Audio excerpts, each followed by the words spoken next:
Good morning. These are your BYU-Idaho Radio morning headlines for Wednesday, June 4th, 2025. Thanks for listening. I'm Jill Clary. The University of Phoenix and the University of Idaho have pulled the plug on a multi-million-dollar purchase plan. According to IdahoEducationNews.org, the University of Idaho had planned to buy the University of Phoenix for $685 million. The idea was to turn Phoenix into a non-profit school. Both sides agreed to stop discussions, ending a controversial two-year effort. The State Board of Education will meet Thursday to talk about the Phoenix deal. The State Board set a June 10th deadline for Phoenix and the University of Idaho to come to an agreement. From the start, U of I officials said buying Phoenix would transform education for adult learners in rural Idaho and bring in money from a successful online university. Even though the deal didn't happen, U of I can still get millions in breakup fees from the agreement. Last June, U of I received $5 million to help cover costs from researching the purchase. They could get another $5 million if Phoenix doesn't change, or up to $15 million if Phoenix sells to someone else or goes public. Over the past 11 months, Phoenix has looked into different options that fit its goal of serving working adult learners. However, on Tuesday, Phoenix announced it will remain an independent school for now. Mayor Brian Bladd has nominated Dakota Bates to fill the Pocatello City Council vacancy. The city says Bladd reviewed 17 applications and interviewed 6 finalists before selecting local resident Dakota Bates as his nominee to fill the vacant seat number 4 on the Pocatello City Council. Josh Mansfield resigned from the council in April to attend law school at Brigham Young University, creating an opening. The Pocatello City Council will vote on whether to approve Dakota Bates' nomination at their meeting on Thursday at 6 p.m. at City Hall.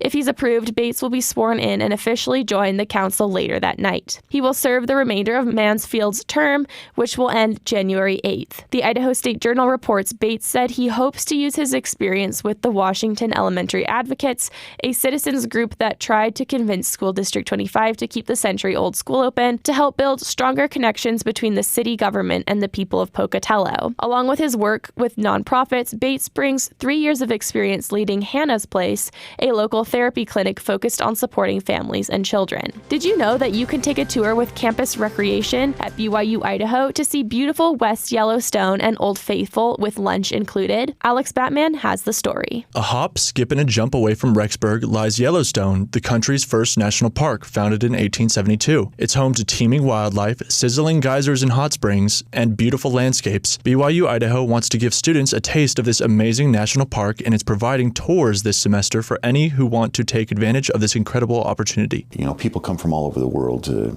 see what we have in our own backyard, and we feel like students should see Yellowstone before they leave here. There's too many students that leave here and never ever go there. Morris Christensen, an outdoor activities advisor for Campus Recreation, says the whole goal of trips like these is to enhance the experience of the students while they're at BYU-Idaho. In addition to the geysers, hot springs, canyons, waterfalls, and possible wildlife sightings you'll have on the tour, lunch and transportation is also provided in the purchase of a ticket. Christensen says one of the keys to a memorable experience in Yellowstone is to take advantage of the time and freedom to wander. The tour will stop at Old Faithful for about 2 hours, during which time students are free to roam around the various sites, trails, and boardwalks across the many geyser basins. Hopefully they take advantage of the time that we give them at the different geyser basins to walk around and explore and see things.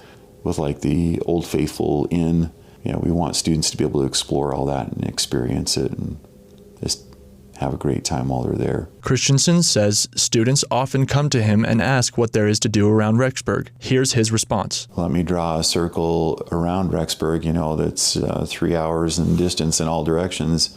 I don't think there's a lifetime to explore it all. There's so many things to see here. You can RSVP for this activity by purchasing a ticket through the iBelong app. Christensen encourages students to take the opportunity to go on a trip like this. Take advantage of it. You know, too many of our trips go out with seats that aren't full.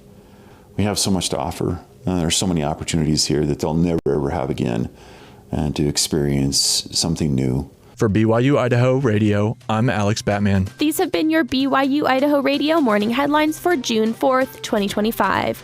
Thanks for tuning in. More news, interviews, and great content are available on our podcast feed. Search for BYU-Idaho Radio on your favorite podcast apps. We're on YouTube, Spotify, Apple Music, and more. You can also ask your smart speakers to play KBYI 94.3 FM. Have a great day. This is BYU-Idaho Radio, and I'm Jill Clary.